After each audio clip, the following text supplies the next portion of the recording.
Local 2's Lupe Zapata leads us off. Lupe Zapata. Lupe Zapata. Lupe Zapata. Lupe Zapata leading us off live.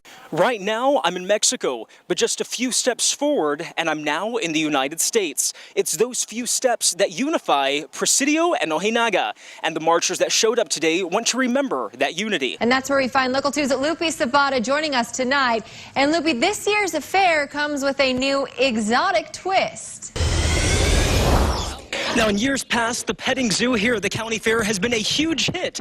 But this year, it's a little bit different. That's because they have exotic animals. Now, here with me now, I have Roxy. Roxy is a red kangaroo, and she's just one of the new additions that is coming here to the county fair. There are close to 500 of these individually wrapped firecracker bulbs, each one lit individually. That's right, Lauren. I got my first haircut in a mobile salon today, and the owners tell me they plan to make getting a haircut as easy as possible. But now that they recently got a vendor's permit from the city of Midland, they're hoping their business will move along. And I wanted to put their service to the test. And afterwards, 100% of the time, they love their haircut. I think they did a pretty good job. And for more information where you can find a CPR training in your area, you can visit our website at yourbasin.com. Now, I've been waiting for this all day, and because we're at a water park, why not have a little fun? Reporting in Midland, Lupe Zapata, Local 2 News. And a tough day at the office for Lupe Zapata.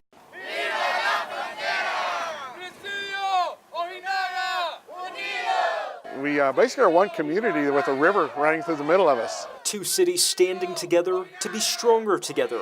That's the message these West Texans want to share in what they call a solidarity march.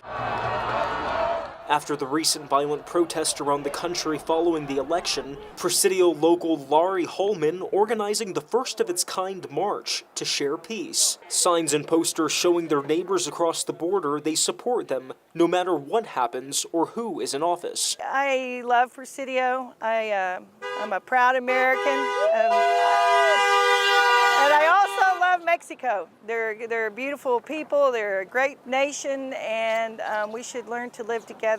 The city of Presidio inviting Ojinaga's city secretary Juri Munoz to join their mission.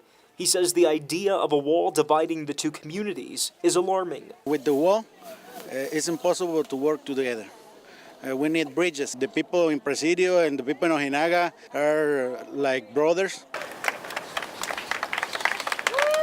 Presidio Mayor John Ferguson says this march makes him proud of his West Texas community. I think it's a really good way for Presidio to make a statement about the state of affairs on the border and do it positively. He says the strong ties the two cities have with one another will never be severed as long as they work together. Really, all we can do is to keep taking care of each other here in Presidio and Ojinaga.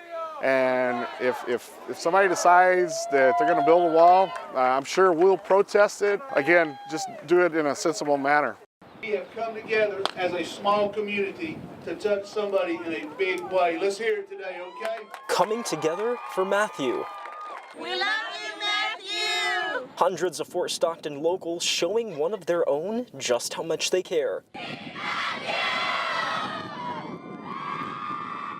10-year-old Matthew Kiros recently diagnosed with stage 4 cancer, and after 4 months of receiving treatment in Dallas, the community pulled together on social media to throw him a homecoming parade. We actually told him that we were coming to watch his little sisters and brothers' baseball games and to go out to eat. So he had no idea? No, he thought we were going out to eat.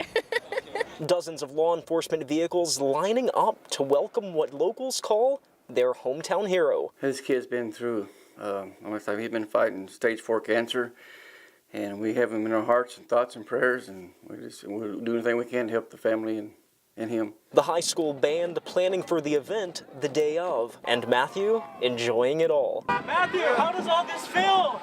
Great! Is it great? His parents taken by surprise as well with the outpour from their community. They are amazing, and I couldn't thank them enough, and I don't know how I will ever repay them. And thank you so much from the bottom of my heart. They took time in their personal lives, got together for my son to show him the support, and it's just, it's unreal. I can't put it into words. Lupe Zapata, Local 2 News. Racing on the streets has a consequence. My son's consequence was his life. Flowers lie in an Odessa alley, serving as a reminder of the crash that killed 19-year-old Eddie Sotelo. His family met with me at the scene of the wreck. I'm so thankful to God that I had him for 19 years, because I couldn't have asked for a better son. By night, the streets of Odessa become a dangerous place where high speeds and total losses occur. I believe the first officers on the scene said he was probably going 90 or over 100. I met with Collision Center manager Gregory Thomas at All American Collision Center of Odessa, who tells me damages from illegal racing is something he sees all too often. People not being able to handle the type of horsepower and things that typically are available on today's cars is a huge deal. We're seeing, like probably around 100 to 150 a month. In 2015, there were a total of 115 arrests made for reckless driving and racing here in Odessa. And since January of this year, there has been a total of 71 arrests made. And OPD tells me this area of Clements and Crane is a hotspot for city racing. On a Friday, Saturday, Sunday, we at least do between 20 or 25 arrests for reckless driving or racing. Corporal Sean Alofchian with the Odessa Police Department patrols the area where most of the racing occurs. This year, I can count up to 20 or 25 vehicles. They were just absolutely totaled. I mean, there was nothing left of the car. He says underage drivers, primarily between ages 15 to 20, keep night shift officers busy, writing dozens of tickets monthly for reckless driving.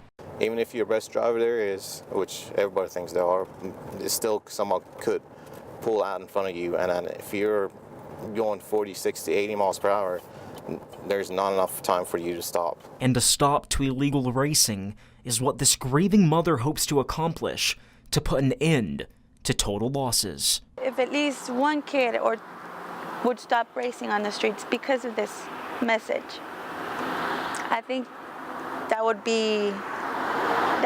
be awesome. Reporting in Odessa, Lupe Zapata, Local 2 News. Can I have you throw a snowball right here at me, not at the camera though? Okay, you ready? She's like, I can throw a snowball. Here, so stand right here where you were and throw it right at me on the count of 3. 1, 2, 3.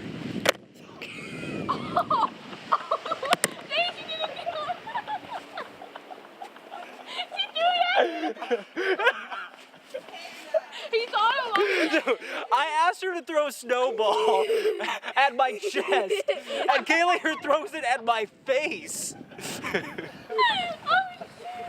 is that all about?